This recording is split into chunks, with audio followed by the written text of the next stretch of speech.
ladies. Getting ready to see, what are we seeing? Butch. Butch. And Sundance. Yeah. Yeah. And Close personal friends. Angela, I think you are too, with Redford, Robert Redford. Yes. Uh-huh. I'm a Redford. Okay, we're going to talk a little bit about it afterwards. I'm going to get you gals. All right. Okay. That's kind of funny. Hey, mixed flick chick, Kelly Gingrey, and I'm with the lovely Angela Borleo. That's right. And the fabulous Julie Castell is filming this, but we'll get her in a minute.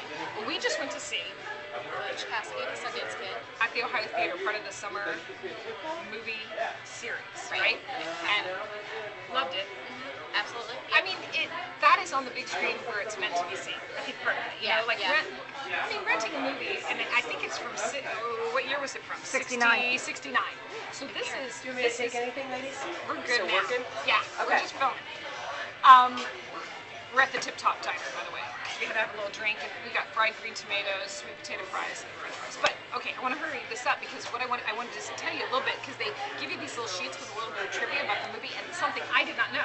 And I consider myself, I know movie trivia, but I didn't know that Jack Lemmon was originally considered for the part of Butch Cassidy.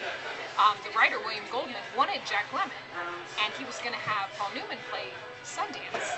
Paul Newman was a star back then, and Jack Lemmon actually was filming The Odd Couple and couldn't get out of it. So they thought, okay, they were gonna call it The Sundance Kid and Butch Cassidy, and they were gonna have Paul Newman play the Sundance Kid.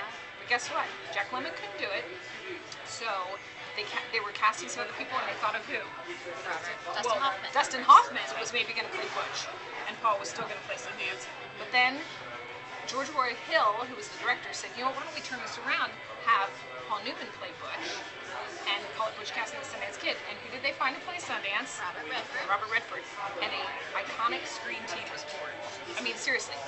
I have some thoughts, but I want to hear your thoughts about basically most of the movie is them, those two, which it makes it the hit that it is. But what are your thoughts about the film, and after seeing it just now, and some of your favorite moments or something? I like how they can show what's happening without characters speaking. Yes.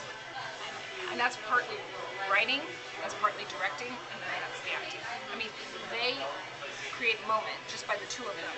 And a lot of two shots like this with them, and you know, first of all, those faces. In the dark, it's so dark, but then they'll just have the light on one character. I mean, and they have the classic lines, and just settings, you know, the jumping off the cliff. I mean, everybody's, right, the fall will probably kill you.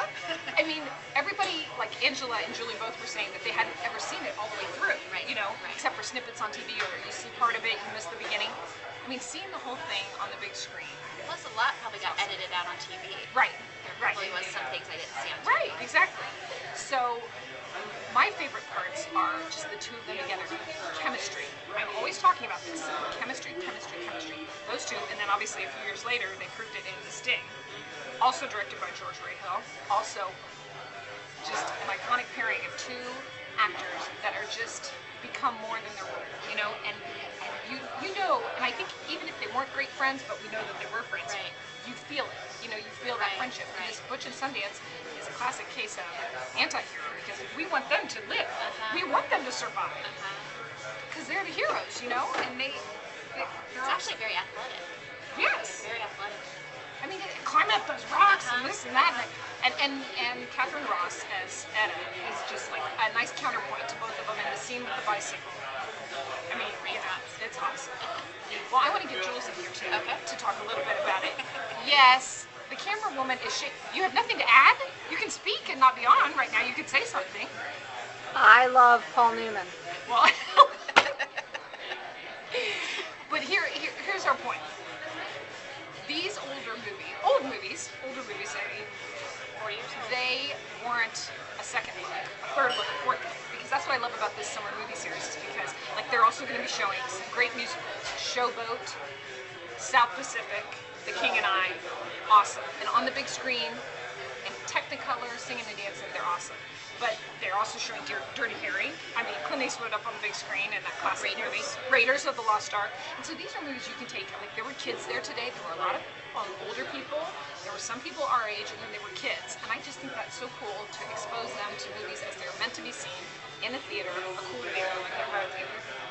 on the big screen. And the animated series too. Yeah, oh yeah, there's going to be some Bugs Bunny. So there's a little bit of everything. And so I really wanted to just kind of highlight that. But this first one was Butch, Cassidy and the Sundance Kid. You can't go wrong with that. $4. And we went on a Sunday afternoon. So, $3.50 for seniors. oh, $3.50 for seniors or Good students. parking garage. Yeah, yeah. Angela found the awesome parking garage. So, if you're interested, you can go to CAPA.com because they have a website that talks about the movie series, or you can go to my website, movieloversonly.com, because I'm going to talk about it as well. Can you think of anything else to add? Go see it. Butch and Sundance. Classic.